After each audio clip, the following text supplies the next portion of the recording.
Oi, tudo bem? Meu nome é Eric Oliveira, eu sou procurador de trabalho desde 2013 e se você está se preparando para o concurso do MPT, segue nosso canal, ativa o sininho que toda semana tem vídeo novo. Te espero por aqui. Olá, vamos então continuar nossa análise aqui, ainda um pouco superficial, sobre as orientações da Acorde Infância. Então, a orientação 14 vai dizer que a possibilidade das entidades de prática desportiva e organizações esportivas formadoras manterem alojamentos de atletas em formação só pode ser entendida como uma unidade de acolhimento excepcional, sujeita a registro no CMDCA e controle pelas promotorias de infância e juventude e pelo MPT. Não será permitido que o atleta adolescente seja alojado em república, hotel ou pensão ou similares que não estejam sob controle da organização esportiva formadora. Em qualquer caso, tanto nos alojamentos próprios dos clubes quanto de terceiros, deverão ser estritamente assegurados os direitos de assistência educacional, psicológica, médica, fisioterapêutica e odontológica, assim como alimentação, transporte e convivência familiar, além de instalações esportivas e moradias adequadas. Os alojamentos devem sempre garantir condições adequadas, sobretudo de alimentação, higiene, saúde, salubridade, entre outras condições sanitárias e de conforto, e os profissionais especializados em formação técnico-esportiva, incluindo os da área médica, além de profissionais que exercem supervisão dos adolescentes residentes e acompanhamento das famílias. O manual do MPT, produzido pela Acorde Infância, enumera ali algumas das irregularidades mais comuns nesses alojamentos. Esse alojamento, a própria orientação diz, ele deve ser uma exceção, deve ser excepcional. Então, sempre que possível, o jovem deve permanecer no seu ambiente familiar e comunitário. Os clubes devem garantir toda aquela assistência que a gente falou, e entre as principais irregularidades registradas pelo IPT, a gente vai ter a existência de condições inadequadas de alojamento e alimentação para os menores, a falta de registro do programa de formação no CMDCA, e aí para nós vale manter no radar o acompanhamento desse PL aqui, que trata desse tema que estamos estudando. A orientação número 15 ainda vai tratar sobre essas entidades formadoras desportivas e vai dizer que aplicam-se as normas de saúde e segurança do trabalho, inclusive NRs e sanitárias, às organizações esportivas formadoras, devendo implementar os programas de saúde e segurança e cumprir as demais normas exigidas para os atletas adolescentes em consonância com os artigos 6º, 7º, 22, 225 e 227 da Constituição.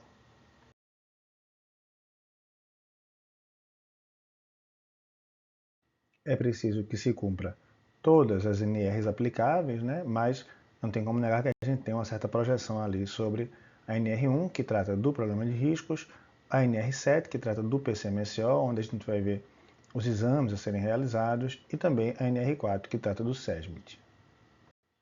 A orientação 16 ainda vai tratar sobre trabalho infantil esportivo e diz que serão nulas quaisquer modalidades de contratos de agenciamento esportivo para atletas com idade inferior a 14 anos. A representação pelos representantes legais ou pelos pais a partir dos 14 anos é obrigatória e é intransferível para terceiros, Então não pode passar ali para o agente ou para terceiros a responsabilidade familiar. E aí qualquer ato de renúncia à representação legal em favor de agente vai ser nulo sem qualquer validade. E aí passamos para a orientação 17 e agora finalmente saímos de trabalho desportivo, trabalho infantil desportivo, vamos falar um pouquinho sobre estágio. O estágio é ato educativo escolar supervisionado que visa a preparação para o trabalho produtivo do educando.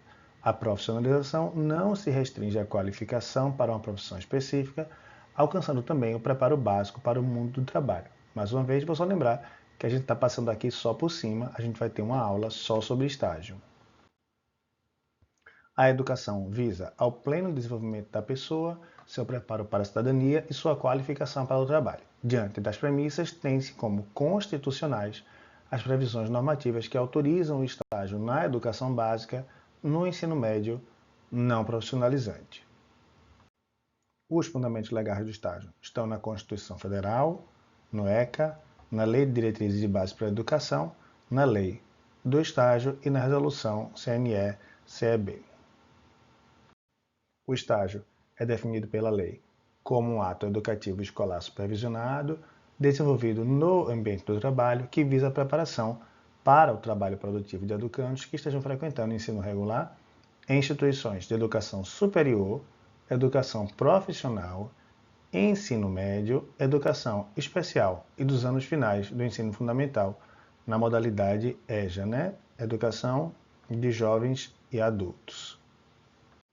Então, pela redação legal, também podem fazer estágio os estudantes do ensino médio regular e do EJA, por exemplo. Eles vão poder realizar o estágio desde que se observem os requisitos legais. O estágio faz parte do processo educativo e, portanto, deve estar previsto no projeto pedagógico ou no currículo da instituição de ensino, de modo que a vivência prática complemente os estudos. A ideia é contextualizar, é uma coisa somar a outra.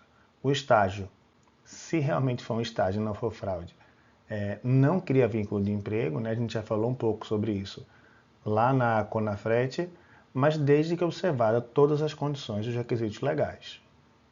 A gente também precisa falar sobre o AVE, a atividade, sobre a AVE, atividade voluntária educativa, que consiste em toda a ação que tem escopo ali socializador e não afeta o desenvolvimento da criança ou adolescente, não caracterizando o trabalho infantil. E passamos para a orientação número 18, que também vai tratar de estágio. A validade do estágio na educação básica, na etapa de ensino médio não profissionalizante, pressupõe a observância dos requisitos cronológicos, físicos e materiais. E quais são, então, os requisitos formais previstos na orientação? Previsão no projeto pedagógico da instituição de ensino e no planejamento curricular do respectivo curso. Então, tem que ter essa previsão para que seja válido. A celebração de termo de parceria entre a instituição de ensino e a entidade concedente, ou seja, entre a empresa, entre a faculdade e a empresa. Matrícula e frequência regular e comprovada em curso de ensino médio público ou particular. Celebração de termo de compromisso entre a unidade concedente, a empresa, a instituição de ensino e o estagiário vinculado ao termo de parceria. Também um contrato de seguros para acidentes pessoais, cuja apólice seja compatível com os valores de mercado. E a gente vai ter como requisitos cronológicos a idade mínima de 16 anos, compatibilidade da jornada com a carga horária semanal e a duração de trabalho compatível, coincidência entre o recesso do estágio e as férias escolares, jornada máxima de 6 horas diárias e 30 horas semanais, sendo recomendável 4 horas, considerando possíveis prejuízos, e duração máxima de 2 anos ou coincidente com a duração do curso.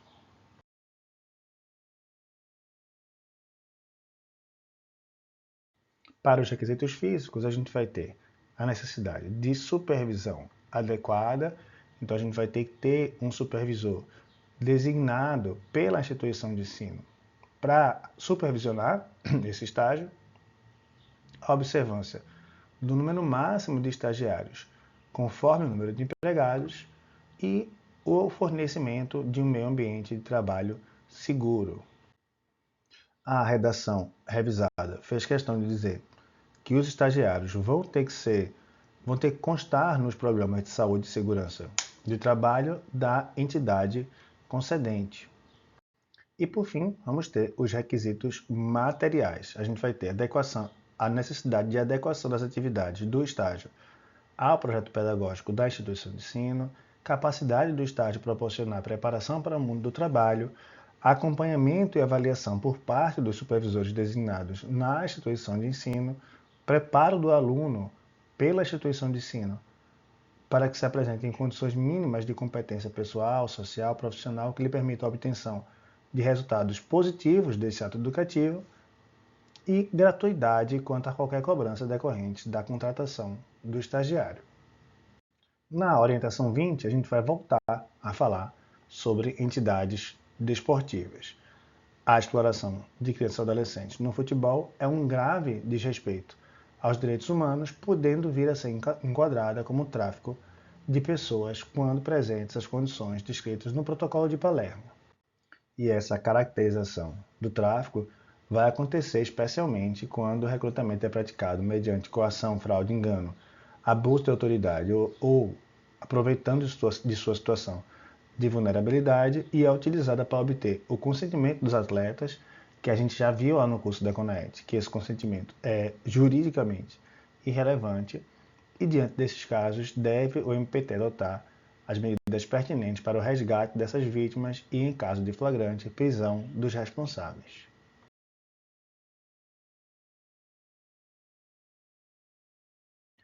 A orientação número 21 trata da aprendizagem em empresas de trabalho temporário. Os trabalhadores temporários, contratados da forma da Lei 6.019, são computados pelas empresas prestadoras de serviços para fins de cálculo de cota de aprendizes, independentemente do local onde estejam trabalhando. E para que se defina o que é função que demanda formação profissional, a gente deve considerar o que está cadastrado na CBO, né? Na Classificação Brasileira de Ocupações. Nós já vimos os valores mínimos e máximos da cota de aprendizagem, né? Ali no artigo 429.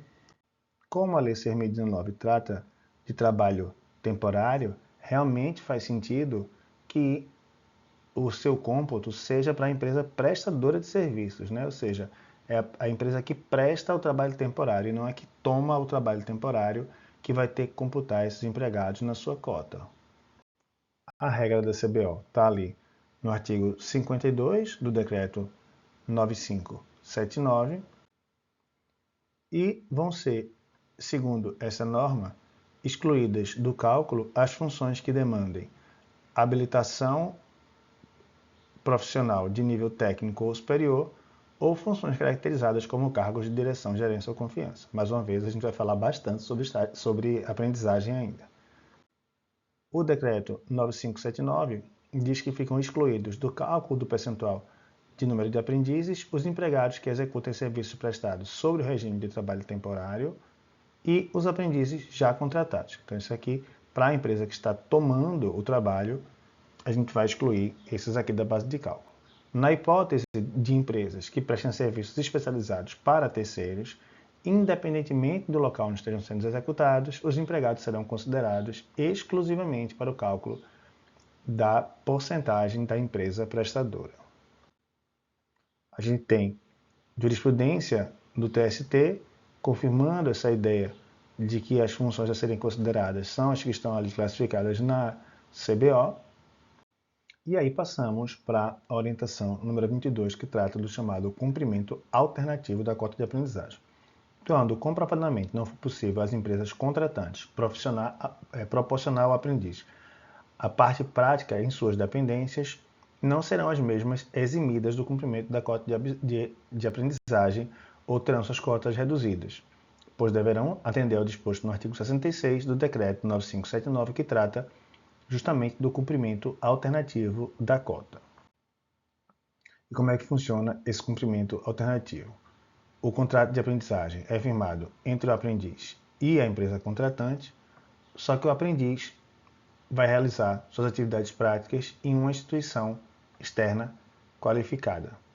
A entidade concedente vai ser responsável pelo acompanhamento pedagógico e das aulas e, como qualquer outra, a empresa contratante vai solicitar ao Ministério do Trabalho um termo de compromisso para formalizar esse cumprimento alternativo.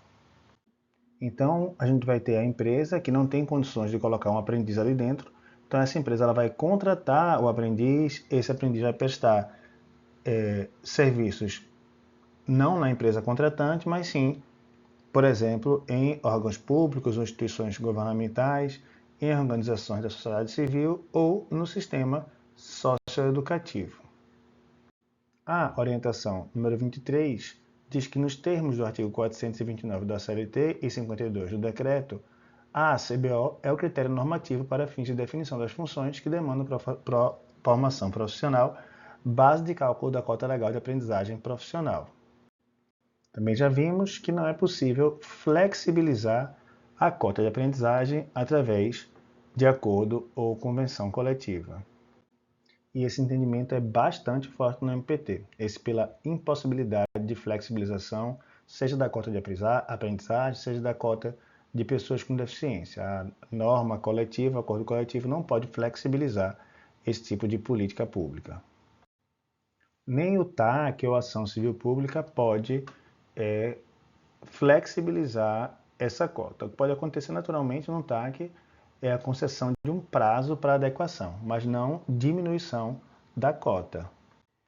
E por fim, nessa parte aqui das orientações, a gente vai ter essa orientação conjunta número 14, que é uma orientação intercoordenadoria entre a CONALES, a Cor de Igualdade e a Cor de Infância.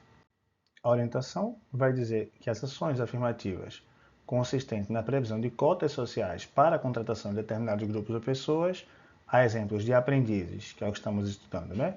E pessoas com deficiência, não podem ser objeto de norma coletiva ou negociação coletiva no intuito de flexibilizar, reduzir ou suprimir seu conteúdo. Isso ocorre porque as ações afirmativas ultrapassam o interesse da categoria profissional ou econômica, retratando políticas públicas sociais de interesse de toda a sociedade, fundamentada em princípios constitucionais e convenções internacionais. Então, não há pertinência temática, já que os interesses que estão ali veiculados não são só da categoria, mas de toda a sociedade. Os fundamentos para esta linha são aqueles que a gente já conhece, né? A gente já falou bastante sobre eles. E nas convenções internacionais, que a gente também falou, convenções 100 e 111, que tratam sobre cor de igualdade, sobre não discriminação, a Convenção Interamericana contra Racismo, Discriminação Racial e Formas Correlatas de Intolerância, a CEDAW, né, que é a Convenção da ONU sobre o Trabalho da Mulher, a Convenção 159, que tem a ver com pessoas com deficiência, a Convenção 182, que tem a ver com o trabalho infantil, e a Convenção da ONU, a CDPD, né, Convenção da ONU sobre pessoas com deficiência.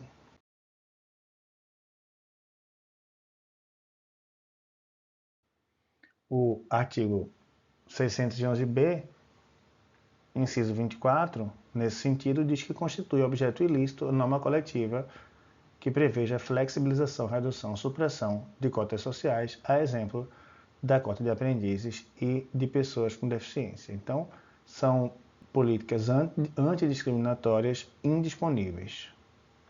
Então, são exemplos de políticas discriminatórias: igualdade racial, pessoa idosa, pessoa com deficiência, criança e adolescente, trabalho da mulher e outros grupos vulnerabilizados. Esse ato de tentar flexibilizar essas cotas por meio de norma coletiva pode configurar conduta antissindical, além de, naturalmente, ato antidiscriminatório, nos termos da Lei 9.029.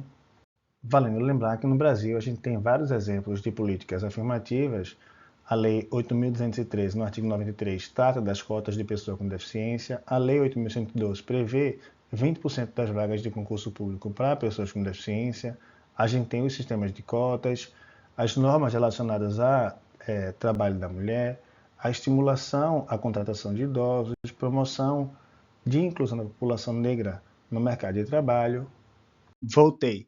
Aqui no YouTube a gente posta só uma fração das nossas aulas. Se você quiser ter acesso a todas as coordenadorias de forma completa e atualizada, mais direitos humanos, mais atuação extrajudicial do MPT, clica no link que está aqui na descrição para adquirir o seu curso. Toda semana a gente tem vídeo novo aqui, espero você por aqui. Um grande abraço e bons estudos.